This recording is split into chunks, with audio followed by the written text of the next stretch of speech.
Ito ang grandma nyo, naglalakad Sunday morning. May ano pa ako, may sipon, may ubo.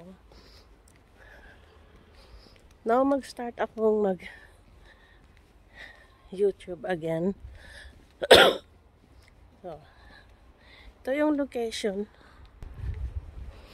Aking nilalakaran, maglakad ako ng 5 kilometers.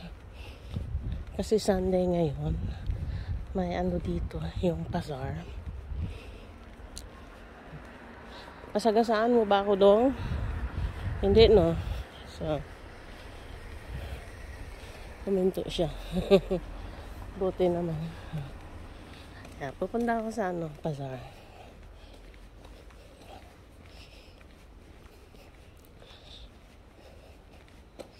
Mainit yung weather.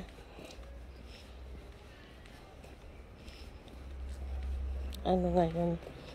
September 17 yata. Pero ang init.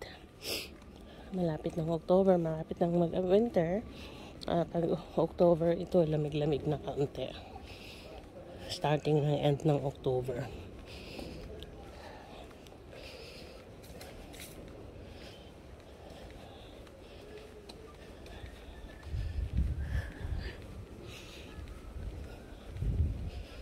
Ganda ng ano, diba?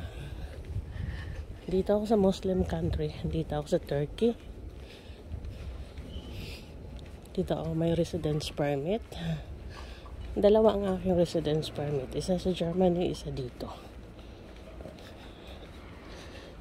Kasi, at the moment, dahil sa inflation, mahal masyado ang Turkey. Kaya nga dito ako tumira. Dahil makamura. Pero dahil sa inflation nga nagmahal. Pero dahil sa change din ng euro tsaka Turkish lira, mataas pa rin. Kaya sabi ng anak, wag daw ako magreklamo, ginusto ko yan pumunta rito. So, hindi ako magreklamo. Sa bagay, sa awa ng Panginoon. Mataas talaga ang change nila.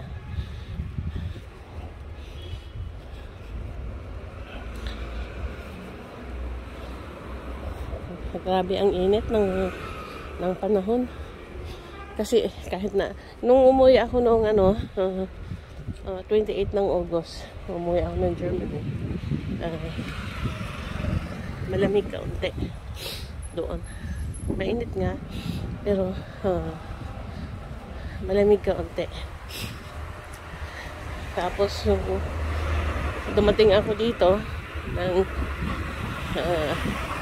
September 1. Grabe. Sa airport pa lang, nainitan na talaga ako. Saan ba ako nito? So,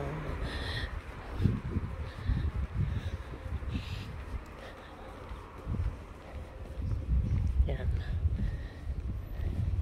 Okay. Mag-ano muna ako. Concentrate ako sa daan.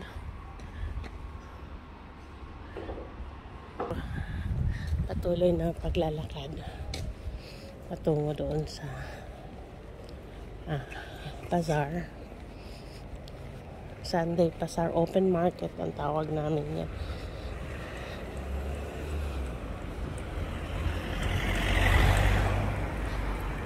Maganda, marami silang ano dito.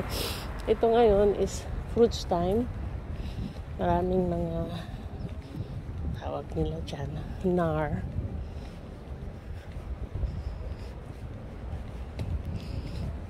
Tuloy dito kasi nakatira mga apartment.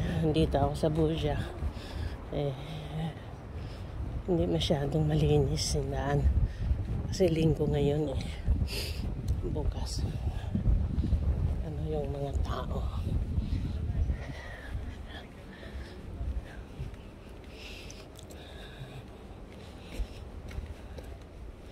Yung malalaki yung mga apartment nila dito. Pupunta ka sa doon sa Karsiaka, mas malaki-laki pa. Maabot na 30 floor yata or more than pa.